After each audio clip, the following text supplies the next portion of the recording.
Alright, Ronan MMA, welcome back to the channel. Now let us recap UFC Paris so that we can get to UFC 293 content, because believe it or not, whatever you may think of UFC 293, I know there are a lot of people that are talking about it pretty negatively, saying that it's not a good card overall and this and that and whatever. These are the kind of cards that get me excited when I wake up in the morning, that I get to come and make video for all you fine folk, okay? So let's recap UFC Paris so that we can get to UFC 293 stuff. Now, I'm going to start obviously with the first fight of the night, as per usual. I did pretty decent on picks. I got 7 of 11 correct, and 3 of the 4 that I got wrong were all plus 300 underdogs or even bigger. So I took chances on them because I didn't necessarily see the value in their opponent betting with that big of an odd. So anyways, dude, let's get to it. First fight of the night, ZAIRN versus Jacqueline Cavalcanti. Okay, a pretty boring fight overall, if I'm being brutally honest. It was not a great way to kick off the card, and considering that Cavalcanti was a minus 375, she didn't necessarily look like it. Now, she was definitely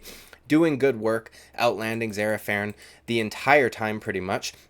The strike differential was massive, but there was nothing really like significant that landed. No, she didn't really hurt her ever or anything like that. So it wasn't the most exciting fight, but it was what it was. She did what she needed to do. She outstruck ZAIRN. I was hoping that the French judges did not give her that fight when it ended, because it was pretty damn obvious. I mean, she outstruck her a lot every single round. So decent performance for a minus 375. I guess I would like to see a little more like pop on her shots and things like this, but it is what it is. It's women's MMA. We don't get finishes all the time. Good performance by Jacqueline Cavalcanti in her UFC debut to boot, so good for her. Moving up the card to Farid Basharat versus Kleydson Rodrigues. Now, this was the first big underdog that I picked. I thought Kleydson Rodrigues would be able to hurt Farid Basharat on the feet, and because he was more dynamic, more explosive, things like this. I didn't think that Basharat would be able to handle him on the ground the way that he did. Now, I want to say this, dude.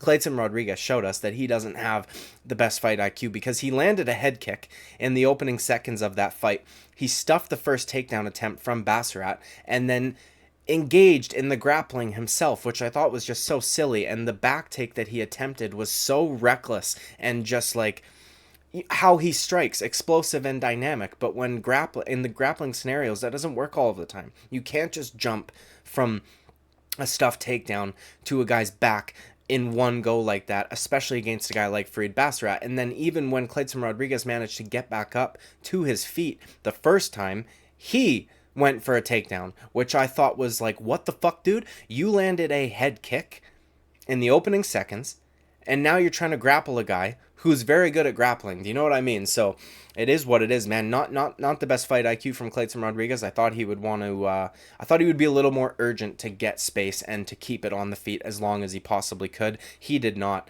It was a great performance by Farid Basharat. He showed us why he was such a large favorite, minus 340 or something along those lines. Complete and total domination. Very slow top pressure, like very heavy on top. Very methodical and how he passes and things like this, and great job by Farid Basharat. Great performance. Got the submission in round 1. Phenomenal stuff. So my bad on that one. Moving up the card too, Nora Cornolli versus Jocelyn Edwards. I'll tell you what, dude. As soon as these ladies were walking out, my 7-year-old went, oh, another one? Talking about women's fights, but it is what it is. I cannot stand Jocelyn Edwards. Now, she didn't miss weight this time, so good on her for figuring that one out, okay? But this was another one where Nora Cornolli, if I'm not mistaken, before this fight, had all finishes, and then you're like, wait, how? You know what I mean? Like, she didn't look all that great on the feet. Now, she outstruck Jocelyn Edwards overall, and I think in 2 of the 3 rounds, right? Yeah, 2 of the 3 rounds, rounds 1 and rounds 3. So it was a good performance overall, and I mean, Jocelyn Edwards is kind of like, a veteran might be overstating it, but at the very least, she's fought in the UFC a handful of times. She's fought against girls who have fought in the UFC also a handful of times, so it was a good first win in the UFC for Cornolli, but it was also not the most entertaining fight, but good performance by her. Good job to get the job. Good fucking hell, dude. whatever, dude. You know what I mean. Good performance. When she was in there and the way that she had her hair done, first of all, I'm very impressed that she was able to sit through some of the tattoos that she has sat through, because that one that wraps around behind the knee and all that shit could not have been nice, okay? So good on her for that. But she looked like a taller Jessica Andrade, the way that she had her hair and the way that she's built and all that good shit. But either way, not necessarily the fight style, but just aesthetically speaking. Good performance by Nora Cornolli, I guess. Overall, good debut against Jocelyn Edwards. The UFC could probably get rid of Jocelyn Edwards if we're being brutally honest. Moving up the card too, LOOSA versus Rice McKee. This was another underdog I picked. Oh, apparently he didn't close as big of an underdog as he was when I picked him. But when I picked him, he was a pretty massive underdog. Rice McKee. This was actually a pretty close fight. Hold on. This wasn't... The first round could have been up to interpretation. They were very close on significant strikes, but just the power from Angalusa, whatever the fuck, dude, was, I think, the deciding factor. Now, in the first round, a lot of the shots that he threw, in my opinion, kind of missed. And then towards the end of the round, Rice McKee started picking things up a bit. But also there was the takedown. He landed a couple shots off of that. And I just thought that the bigger power shots were landed by LOOSA. So based on damage, I gave him round 1, obviously. Round 2, domination. I mean, it could have even potentially been a 10-8 for LOOSA. The significant strike count was crazy. The total strike count was also crazy. Very wide margin, and Rice McKee did not have a whole lot for him. Now, this guy is tough as fucking all get out, dude. Extremely tough, and credit to him for that, but that's not enough. And then in round 3, now, only one of the judges gave LOOSA 20-30, fucking hell, dude, a 30-27, but that one judge should never judge a fight again, because Rice McKee clearly won that third and final round and was doing way more damage, had LOOSA almost out on his feet. One thing that he did that drove me absolutely crazy was he threw a leg kick when LOOSA was like totally out of it, but not like a... What it made me think of was when John Jones hurt Daniel Cormier with the head kick, and Daniel Cormier, being as tough as he is, didn't get dropped somehow and was moving backwards, trying to like regain his bearings and clear the cobwebs and shit like that. John Jones chased him down, doing all the shit with the hands, and then lands a hard leg kick. Hard leg kick being the key word there. Spun DC around. He was already off balance due to the head kick. That caused him to fall. John Jones then, pardon me, completely fucked him up after he kind of... The flying knee after the leg kick wasn't even like a knee that landed. It was just the crash that he needed, because Daniel Cormier was now so off balance. He knew he would be able to get him down. Whereas Rice McKee leg kick that he threw against LOOSA was just straight up, and he kind of just threw a little low calf kick. And I was like, brother, you've got him hurt like pretty badly. What are you doing? But it is what it is, dude. So he closed as a bigger favorite than he was when I picked him, or a bigger underdog, pardon me. I still was wrong. Good job on LOOSA. I thought that Rice McKee would have improved significantly in like takedown defense, and not just takedown defense like primarily, but getting back to his feet after the fact. LOOSA, credit to him, being as muscled up as he is, was able to keep a pretty good pace. Almost got finished in that third round though, so that's something that he might want to go back and work on. But overall, a good performance by him. And Rice McKee, dude, can't catch a break. Dude has tough matchups every time he fights in the UFC. It is what it is. Moving up the card too. Now, I must have been fucked up about what kind of picks I'm on, dude, because this guy closed... Oh, I think I'm thinking of the favorites, but either way, Taylor Lapilus on the UFC's website says he closes a -175 favorite. I can't remember what it said during the fights, but either way, I guess LOUGHRAN was not as big as an underdog as I thought he was, so my bad there. Again, I picked him. This one was the close one I was thinking of, the Irish guy against the black guy. This was the close fight I was thinking of, okay? I thought that potentially round 3 could have gone to LOUGHRAN, but Taylor Lapilus is just so good at landing shots that are hard to see with like the naked eye the first time he's throwing them. Like in the third round, it appeared to me as though he wasn't throwing at all, because something that I thought was very strange, his coach said to him going into round 3, he said like, don't throw your 1-2, wait for him to come to you. And I thought that's a weird thing to be saying to your guy in a fight in which he's 1-1, like he needs this final round, you know what I mean? And you're basically telling him to be patient and wait. So while he was being patient and waiting, LOUGHRAN was pushing the pace, trying to get takedowns, was unable to really do so. Even when he would get takedowns, he couldn't do a whole lot with it. But he was landing some decent shots, and I thought that maybe the judges might have thought that LOUGHRAN landed harder shots overall, because Lapilus's shots, a lot of them are just kind of like little touch type shit. But I don't think it was a bad decision. I think that it was fine to give it to Lapilus. And also, looking back on it after the fact, round 3, apparently Lapilus outstruck him on significant strikes by a pretty wide margin. So, I mean, there's really no argument. But I thought it was a pretty close fight. And it seemed as though Lapilus was having troubles a little bit with a guy that is going to push the pace and grapple like that. So moving forward, if you've got a guy who's a little more accurate with his takedowns, who's a little more like, you know, relentless also with the ground and pound and shit like that, and is actually able to get him down, it might be a problem if he can't get him out of there early on. But good performance by him. Pretty decent fight overall too. It was a fucking dog fight if we're being honest. But anyways, moving up the card to the first fight of the main card, dude, Morgan Charrier versus Manolo Zecchinnì. Savage, my guy. First of all, what was really strange was when Zecchinnì took his shirt off and they had both entered the cage, I was thinking to myself, like, bro's got a massive torso. His waist up is like so fucking long. Like, his legs must be extremely short, because he wasn't like much shorter than Charrier here, and he wasn't much taller either. So he's just got a very long abdomen and shit like that. So I thought, man, he's open to body kicks, because there's no way he can cover up his entire abdomen, torso area. Like, you know what I mean? I just thought he might be open to body kicks. And Morgan Charrier, pardon me, saw the same thing pretty early on in the fight, blasting those body kicks. He looked patient, and now the fight didn't last all that long, but it was still good to see him look patient and wait and fire his big shots when he knew he would land them, and to keep going back to the body, because once you've hurt somebody to the body, they can cover up there. If you kick their arms and they dig their own arms into their body and they're already fucking hurt there, that's gonna hurt regardless. So he just kept going back to it. Absolutely savage. A beautiful finish. He showed us why he was a minus 355. So that was a very good performance by Morgan Charrier. Despite his record not looking the best, he looks as though, you know, a lot of those losses probably came a little earlier on in his career, and he's obviously much improved since then. That was a phenomenal performance. Now, it was against a guy who was making his debut just like him, so it wasn't like he's fighting a guy that's, you know, been around in the UFC, has fought guys in the UFC and things like this. But nevertheless, a great performance, a great finish, nasty body shots. I loved it. The front kick, mixing it up too, right? He hurts him with a round kick, and then he throws the front kick, and then another round kick, and the dude just, or no, it was 2 round kicks and then a front kick, and he just peeled over. Great performance by Morgan Charrier. Absolutely savage. I can't wait to see him matched up against somebody in the featherweight division that's actually like been in the UFC and is not making his debut, do you know what I mean, and has fought better competition.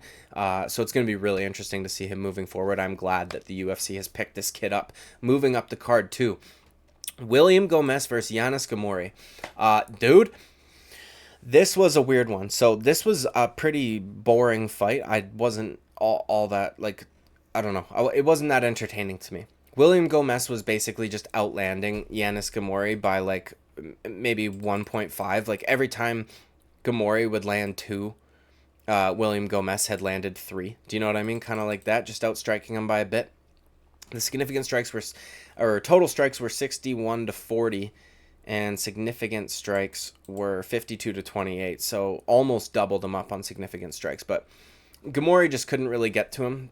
Gommis was kind of just doing work from the outside, but it wasn't nothing like major, nothing ultra significant, nothing ultra damaging. Decent performance, but obviously the controversy comes with the stoppage. Now, I want to say this too, and I'm not a fucking casual, okay? I know that hit the cup. It did, a little bit. But here's the thing. I don't like when that it fucking drives me crazy when that happens, when you see a kick that lands mostly to the body or the belt line, which, by the way, dude, I get that if a foot touches the cup, it can jostle it or like move it around a little bit, jiggle it around, and which is uncomfortable to your nuts. Like, it just is, dude. Obviously, I've been kicked like in that same area, and even if it hits the cup at the top of it, it still is like a little uncomfortable. But I feel as though, and we saw this on the last pay-per-view card, the big reaction that you get out of guys when kicks like this land is from the body, but they know that it touched the cup, so they can kind of milk it. which I guess is just being smart. I guess you're just using the rules to your advantage. Like, you know that his foot touched the cup even though his toes dug into your guts, so you're gonna take advantage of the situation, which is fine, I guess. Do you know what I mean? But it's just a little annoying to see from time to time. Like, your balls are not anywhere near your belt line. Do you know what I mean? Like, I can't stand... Now, in the UFC, it's not nearly as bad. In boxing, this shit drives me crazy. Your belt line is not at your belly button. It's just not. You know what I mean? You've got, like, at least 4 to 6 inches from belly button to waistline, and then you've got another, like, 4 to 6 inches, depending on how huge your nuts are, to your nuts. Do you know what I mean? So it's just like... Yeah, fuck off, dude. You hit him a tiny bit right there, and now all of a sudden... but either way, it did hit the cup, okay? And even if it hadn't, that referee calling it off like that was very, very, very strange. He was trigger happy, dude. There was no hesitation whatsoever. As soon as he saw that GHEMOURI, like, kind of bent down and grabbed his nuts like that, he just called it off, which was... It was very... strange. It was a horrible call. Regardless, even if he was faking a nut shot, like, what should have happened is immediately, fine, break in the action, replay. Because once you've called off the fight, if you realize you fucked up, you cannot, like, start it back up again. That's just not how it works. So that should be the absolute last thing that you do. You should never be waving your hands for anything that happens, any foul, that quickly, right? You always want to give the guy time to recover from an eye poke, from a nut shot, from a downed opponent knee shot or whatever. Like, you don't want to just do it immediately. But he did, and it was really strange without looking at a replay, because what could have happened, and it did hit the cup, but let's just say hypothetically that it didn't and that they deemed it to be a clean shot. Break in the action, replay. Oh, it actually didn't hit the cup and he tried to fake it. Then... are you able to continue? And if he says yes, then take a fucking point, right, for faking it. But it did hit the cup. So while it didn't primarily hit the cup, the majority of the impact was not on the cup. It still did. So he was taking advantage of the rules. And honestly, dude, so he should. And that referee's a retard. Now, William Gomez was more than likely on his way to a decision victory. But you never want to just base... that, like, you don't want to just say that, because you don't know, anything could happen. Now, again, it did look like William Gomez on his way to a 30-27 decision. GHEMOURI was not doing a whole lot, but it was definitely a very questionable call by the referee. And it's a questionable call regardless. If it landed on the cup or it didn't, it's a questionable call. Either way. So, that was a horrible decision. Fuck that guy. He should be fired. GHEMOURI, you didn't do enough, so I don't know, you know, it's unfortunate that he's now got a TKO loss on his record as opposed to a 30-27, and William Gomez, same, like, bro, you don't deserve that TKO, it was a strange one, but either way, moving up the card, 2, Volkan Ozdemir versus Bogdan Guskov. I'm so glad I picked Volkan Ozdemir. I'm glad that I realized that his losses are to top flight competition, and that not everybody can be a Yuri Prochazka. Not everybody can be a Volkan Ozdemir, for that matter. Not everybody who looks good outside of the UFC is going to come in and destroy UFC level competition. And Volkan Ozdemir not just looked like a vet who is improving, and it was honestly, in my opinion, dude, this was one of the standout performances of the night, and I'm a little disappointed that he didn't get a performance bonus, because he showed the fuck out. Like, dude... he's made massive improvements, right? Like, he got ragdolled, handled, and submitted by Daniel Cormier. Actually, it might have been Crucifix. I can't remember off the top of my head, but either way. There was, like, no grappling in the game of Volkan Ozdemir. And they kept talking about how he's been training with Hamzat over in Sweden and shit like this. He looked phenomenal, dude. He didn't just look phenomenal in the grappling, which is where he ultimately finished the fight. He looked phenomenal on the feet. This guy, as I said in the picks, or in my picks video, pardon me, came out fairly aggressive, seemed as though he was trying to get Volkan Ozdemir out of there, trying to land a big KO blow. Volkan Ozdemir was seeing everything, was slipping nicely, and countering with clean shots, man. Very clean shots, very clean left hooks, right on the fucking chin, too, like, very accurately. He looked phenomenal, man. Like, there was a resurgence of the likes that I'm just happy that I saw it, because the guy's not young, right? Now, you can age a little more gracefully, I guess, in the heavier divisions. Like, you can stick around a little longer, But when you look at like the losses that he's acquired throughout the career, if you just look at the fact that they're losses, his career looked like it was kind of on a downward turn, kind of like maybe on the way out. But he's losing to Yuri Prochazka. He's losing to Magomed Ankalaev. He's not losing to bums, okay? And he showed us that he's not done. That was a phenomenal fucking performance. Like, I was literally on the edge of my seat, like, clapping when he took that guy down and submitted him. That was beautiful. Phenomenal job by Volkan Ozdemir. Sorry, Bogdan Guskov, you're not ready for the big, the top 10 of the division at least. I mean, it would be fun to see him fight maybe prospects that are yet to be ranked or whatever, even further up the top 15 and things like that. But man, what a good performance by Volkan Ozdemir, showing improvements in all areas of his game. It was great to see, and I'm glad that I picked him and trusted in him to get this one done. And he was the favorite, so to be fair, most people, the majority of people were picking him to win, but I doubt there were a whole lot of people out there picking Volkan Ozdemir to win by round 1 submission. Okay, so anyways, great performance by Volkan Ozdemir, moving up the card to the best fight of the night by fucking far. Benoit Saint-Denis versus Thiago Moises. Dude, Benoit Saint-Denis is an absolute animal. This dude, first of all, I'm going to say something somewhat negative, I guess, needs to slow down a little bit, okay? I don't want to see him get clipped or KO'd because he's just too fucking extra and it gets excited and wants to get... He was very reckless at a few points in this fight, and if it wasn't Thiago Moises and it was a guy who maybe had a little bit better technical striking, a little bit more pop on his shots, could have potentially finished Benoit Saint-Denis. What surprised me the most, though, was how willing Benoit Saint-Denis was, how willing he was to engage in the grappling with Thiago Moises. And they mentioned something like on the commentary about how he's good at jiu-jitsu, but he's not good at MMA. I think when Benoit Saint-Denis said this about Thiago Moises, and you kind of see this about wrestling. Now, I don't know all of the rules of wrestling, but I have heard Daniel Cormier say like a gang of times that you can't lock your hands. But then I've read that it's only in certain scenarios where you can't lock your hands. But what it makes me think is that, like, Henry Cejudo's unable to defend takedowns against Aljamain Sterling. Now, he did defend some, but you see guys like Sean O'Malley, who is not a wrestler. You see guys like Leon Edwards, who is not a wrestler, defending takedowns against, like, the best takedown artists in their division, relatively speaking, and they primarily immediately go for the hands because they know in MMA, no matter what, the guy's going to try and lock his hands, and if he locks his hands, you're fucked. Do you know what I mean? So I wonder if there's a difference there where it's like, pure wrestlers are taught to defend differently because of how wrestling goes in wrestling, because of the rules that are in wrestling.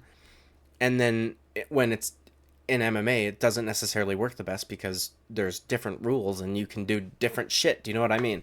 So it kind of reminded me of this. Like, there was that one moment where Benoit Saint-Denis looked like he could have potentially found himself in trouble with a leg lock. He was able to get out of it.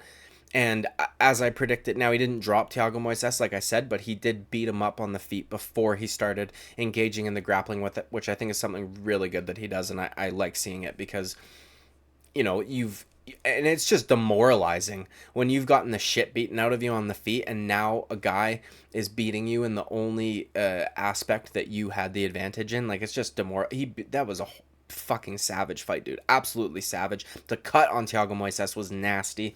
The performance from Benoit Saint-Denis is nasty. And while Thiago Moises is not ranked, that is a very, very, very good win. Thiago Moises has a lot of good wins on his record. That's a phenomenal win by Benoit Saint-Denis. I cannot wait to see this dude fight some ranked guys, to fight in the top 10, the top 15, shit like this. So, great performance by him. Phenomenal fight. Absolute savage. I just want him to, his coaches gave him shit in the first round, and then he pretty much listened.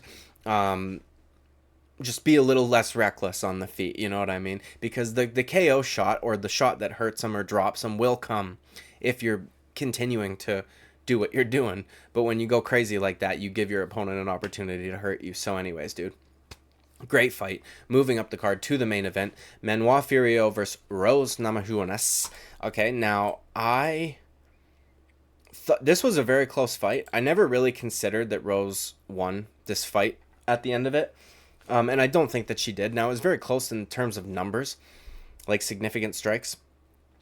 Rose actually outlanded Manuel Fiorot in significant strikes, but the thing is that clearly Manuel, fucking hell, dude, Fiorot, whatever, landed the harder shots, the more damaging shots. Rose Namajunas' face was, you know, pretty damaged by the end of it. Really, the only damage on Fiorot's face was the cut from a clash of heads, which does not count. But Rose looked a lot better than I thought she was going to. I'll give her credit for that. She looked way better than I thought she was going to, as a matter of fact. And seeing the picture of her pinky now honestly makes that performance all the more impressive, because that was a pretty nasty break. And then being really unable to clench a fist and throw a right hand for the rest of the fight. And, you know, Pat Barry's a fucking scumbag who groomed her and is a creep beyond all belief. But for him to turn the switch off, that like, this is your wife, and she comes back and says, I broke my finger, and he's like, you don't need a finger right now. Just immediately, no thought, no hesitation whatsoever. It would be very hard as a husband to fucking do that. Do you know what I mean? Like, I'd be like, oh, I'll go fight the bitch for you then, okay? You broke your finger, you stay here. I'll go fight her. But, you know, he managed to kind of get it out of her head, and it was impressive to watch what she did after the fact. And a huge thing here that, in my opinion, I don't know that Fiorot is going to be all that good moving forward against the girls that are at the very top. I know she's ranked number 3, so she is kind of already there. Something that I noticed, though, like, Rose Namajunas was able to make an adjustment, okay? Her right hand's fucked. So now she wants her left hand as her rear hand so she can throw it with more power. So she kept switching to southpaw. I'm not even going to attempt to say her full name for the rest of this fucking video. Fiorot cannot switch stances if her life depended on it. Not even for, like, an angle change, dude. It was very, very, very strange to watch, okay? As good of a striker as you are, you should be able to just simply move your right foot backwards and switch to an orthodox position, even if it's just to cut an angle, okay? You don't even need to be defensive or offensive with it. It could be a defensive maneuver. If Rose Namajunas circled to Fiorot's right-hand side, right, her lead hand, Fiorot would follow her with her back turned to her. Like, she would have to do a full circle that way, as opposed to just stepping back and switching stances. It's like she's out here doing like a 5-point turn. She's out here looking like Austin Powers stuck in that hallway with the fucking golf cart or whatever. Something's in my eye, bro. That's how she's moving. Whereas, like, when Rose switches a stance, it's like a U-turn. Do you know what I mean? Very quick, very smooth, just boom. And then, and to be fair, not even just Rose, like a lot of girls, like Alexa Grasso, I would imagine, could switch stances like that. Valentina Shevchenko, I would imagine, could switch stances like that. Actually, we know that she can, okay? Whereas Fiorot is just literally circling with her back towards Rose Namajunas, having to take multiple steps to get there. Whereas if she were to just move her right foot backwards, she would already be in sight of Rose Namajunas. She wouldn't have to be following her the way that she would. It's a small thing, but it was driving me crazy a little bit, because I was like, why do you keep circling like that? Like, it's just not ideal. Do you know what I mean? Not ideal. It's Austin Powers in the hallway, 5-point, 10-point turn, 3-point turn. You know what I mean? That's like compared to a U-turn. And I don't know that moving forward, I think that could potentially cause problems for her, especially considering, like, the champion right now, Alexa Grasso, has extremely good boxing. And Valentina Shevchenko obviously is also a very good striker. So it'll be interesting to see her get matched up against them. And even, you know, Rose Namajunas, it was a good performance. And there were moments where she had very good entries on a takedown. And Fiorot was kind of just able to muscle her way out of them because she was much larger once they filled in and rehydrated. As I said in the picks video, she probably would be. Because Rose just she's kind of dainty looking. Like, she's not a real filled out at flyweight anyways. But yeah, man, close fight. Good performance by Fiorot. Good performance by Rose Namajunas, especially all things considered, considering she broke her finger the way that she did. It looks nasty, dude. If you haven't seen it, go find it on Instagram. Like, she truly broke her finger. And to be able to power through that is pretty cool. So anyways, dude, moving up the card to the main event. This is the one that I'm most disappointed in myself for not getting correct. Because to be fair to me, Cyril Gane looked like absolute garbage as soon as John Jones got a hold of him, pardon me. But Sergey Spivak just ain't that. Like, and obviously he's not John Jones, and I didn't think that he was anywhere close to the level of John Jones, but I just thought that he might be able to get a hold of Cyril Gane at some fucking point. Masterclass performance. Absolute schooling by Cyril Gane.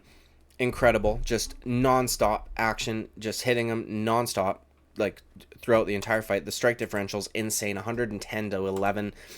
52 total strikes landed at a 74% clip in that first round, which for a heavyweight is amazing. And also one of the reasons why I thought Sergey would be able to actually get to Cyril Gane was because Cyril Gane takes time getting the finish, right? Like Tai Tuivasa, Derek Lewis, these guys, he's not finishing them early on. He's finishing them later in the fight, after he's broken them down for a few rounds, round 3, round 4, type like shit like that, right? So I figured the more time that he's out there with Sergey Spivak gives Sergey Spivak more time to eventually get to him and take him down. Now, something that I didn't really factor in is that Sergey Spivak, pardon me, is never like really trying to go for a leg. He wants to lock up and clinch. He wants to do trips and shit like this. Cyril Gane stood right in front of him. Like, right in front of him. Their legs, their thighs were like 6 inches apart. Do you know what I mean? And Sergey Spivak not once tried to grab a leg. Cyril Gane was throwing front kicks from that, which was amazing how he's able to get his knee up so high and tucked in close to his chest to whip that front kick in there and not hit low when you're that close is very impressive, especially for a large guy like Cyril Gane. But the thing that I really enjoyed was from Fernando Lopez in round 2, in between rounds 1 and round 2, telling Cyril Gane, do not take your time, do not be patient, do not hit him with little shots, go get him, go hit him with power, go finish him. And he fucking did just that, man. So he's a coachable student, clearly, coachable pupil. And Fernando Lopez, you know, that might be something that they're working on, is that the more time you're spending with these guys is not ideal. So while you could pitter-patter, land little pot shots here and there and just like, you know, touch and go, shit like this, we want to go for finishes and we want to get them out of there. We don't want to give them a chance to finish us. Do you know what I mean? Which it was really cool to see. And not in the first 40 seconds like he did against Sean Jones. You know what I mean? Not throw a huge punch that you overextend on, step all the way through on, like as if you're throwing a fastball. But to beat the shit out of Sergey Spivak for the entire first round, to know that I can touch him. I don't really have to worry about a counter, though there was a couple times that Sergey was able to wing off a counter, but nothing really. And take him out when my coach says it was pretty awesome to see, and that was a phenomenal performance by Cyril Gane. Like masterclass, perfect performance. He got landed on 11 times total strikes. Like, that's insane, dude. To his 110. Like, what the fuck, man? Absolute schooling. It was, and you know what? I'm glad that I got this one wrong, because I don't necessarily want to see Sergey Spivak. There's enough grapplers, do you know what I mean, in the heavyweight division, and the kind of grappler that I'm excited for is like a Jailton Almeida, not like a Sergey Spivak, do you know what I mean? So we've already got one Sergey at the top. We don't need another. And that one Sergey is exciting as fucking all get out. So credit to Cyril Gane. Phenomenal performance. Definitely made improvements. Was able to keep away from Sergey Spivak when he would attempt to clinch up, when he would attempt to get close. He almost literally fucking like jumped out of one of Sergey Spivak's takedown. He was so urgent to get away from Spivak, which was also good to see, because sometimes Cyril Gane looks a little lackadaisical, looks a little like, you know, not that being relaxed is a bad thing, but sometimes a little too relaxed. But he was very urgent to get the fuck away from him. When his coach said go for it, he went for it. He got the finish. Great performance. And I would love to see him and Tom Aspinall. That would be a phenomenal fight. Now, anyways, dude, that's this recap wrapped up. Done deal. UFC 293 for the rest of the week. Like and subscribe. I would greatly appreciate it. I will see you at the next video. Bye-bye.